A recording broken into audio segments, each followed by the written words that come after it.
Guys, magandang hapon. Ito guys, sila muna yung digger guys kay masakit ang ating kamay, napakatigas na po.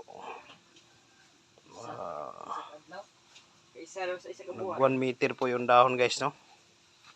So ito po yung mga dahon guys, oh. Napakarami guys.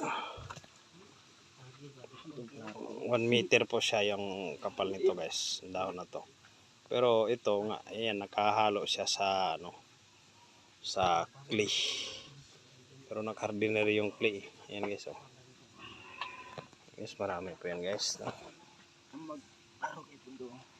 Guys, tapos ito pa guys, malaking dahon. Sino na pong naglagay dyan guys sa 14 meters po tayo ngayon guys, ni